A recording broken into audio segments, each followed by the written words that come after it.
आज हम एक ऐसे काल्पनिक परिदृश्य पर बात करेंगे जो अगर सच हो गया तो शायद पूरी दुनिया को तीसरे विश्व युद्ध की आग में झोंक सकता है। ये एक ऐसी कहानी है जिसमें ईरान और इजराइल आमने सामने हैं और जिसकी एक चिंगारी पूरे मिडिल ईस्ट को सुलगा सकती है और जिसकी गर्मी पूरी दुनिया महसूस करे। तो देखिए, कहानी की शुरुआत होती है आधी रात को आई इसे खबर से।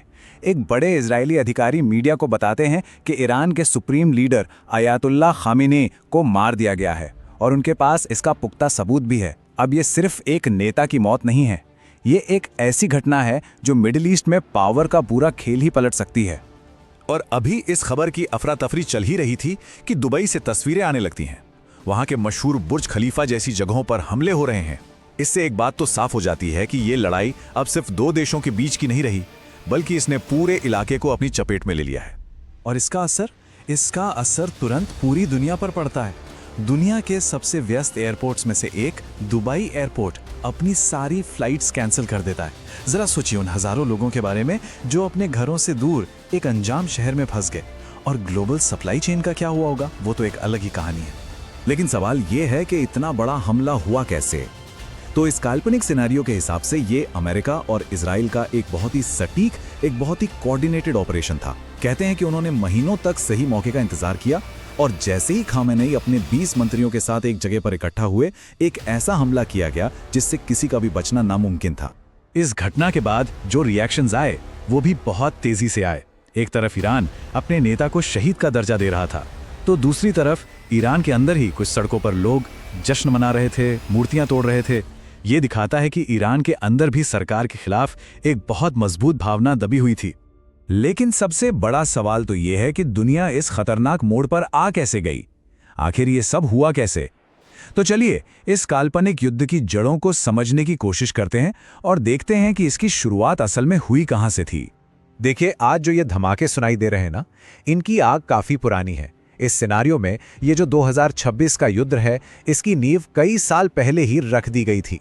तो ये सब शुरू हुआ 2023 में हमास के हमले से, जिसके बाद ये प्रॉक्सी वॉर यानी छद्म युद्ध से बढ़कर एक सीधी लड़ाई में बदल गया।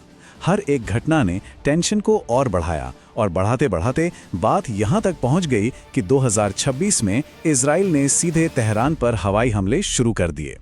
जाहिर है ये लड़ाई सिर्फ ईरान और इजराइल तक तो सीमित रहने वाली नहीं थी। इसने पूरे क्षेत्र को, पूरे रीजन को अपनी चपेट में ले लिया, खासकर उन पड़ोसी देशों को जो इन दो ताकतवर दुश्मनों के बीच में बुरी तरह फंस गए थे। सऊदी अरब और यूएई जैसे देशों के लिए तो आगे कुआं पीछे खाई वाली हालत थी। अगर वो अमेरिका और इजराइल का साथ देते हैं तो ईरान सीधे उनके तेल के कुओं पर हमला कर सकता है, जिससे उनकी पूरी अर्थव्यवस्था तबाह हो सकती है। और अगर वो चुप रहते हैं तो अमेरिका जैसे पावरफुल सहयोगी को नाराज करने का जोखिम है। और पाकिस्तान की कहानी तो और भी ज्यादा पेचीदा है। एक तरफ अगर वो ईरान से रिश्ते बिगाड़ता है तो मतलब अपनी सरहदों पर एक नया मोर्चा खोलना। दूसरी तरफ अमेरिका है जिसकी इकोनॉमिक मदद बहुत ज़रूरी है। और फिर चीन का भी दबाव है कि भाई इस खेल में किसी का मोहरा मत बन जाना। तो अब आते हैं उस सेंट्रल सवाल पर कि क्या ईरान एक तरफ अमेरिका और दूसरी तरफ इजराइल, इन दोनों की मिलीजुली ताकत के खिलाफ लड़ सकता है? क्या वो इस तूफान का सामना करने की क्षमता रखता है? अगर ईरान की मिलिट्री सिचुएशन को देखें तो तस्वीर थोड़ी मिलीजुली सी है। एक तरफ उसके पास हजारों मिसाइलें हैं और हिजबुल्लाह जैसा एक बहुत मजबूत प्रॉक्सी नेटवर्क भी है। लेकिन सिक्के का दूसरा पहलू यह है कि देश के अंदर लोग महंगाई से परेशान हैं, एयर डिफेंस सिस्टम पुराना हो चुका है और पूरी की पूरी इकोनॉमी तेल के एक्सपोर्ट पर टिकी है।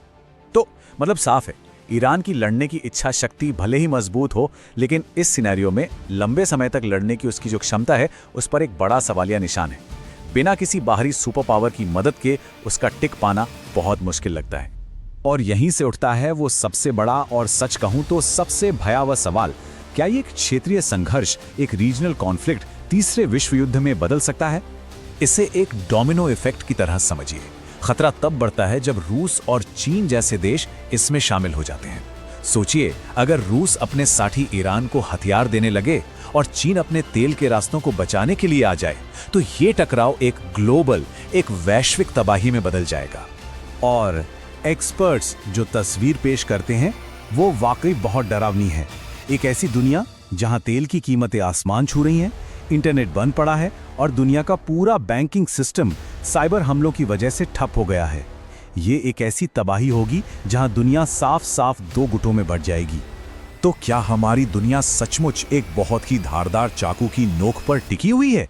ये एक ऐसा सवाल है जो इस काल्पनिक परिदृश्य को देखने के बाद हम सभी को सोचना चाहिए कि कैसे एक छोटी सी चिंगारी भी पूरी दुनिया को आग के हवाले कर सकती है।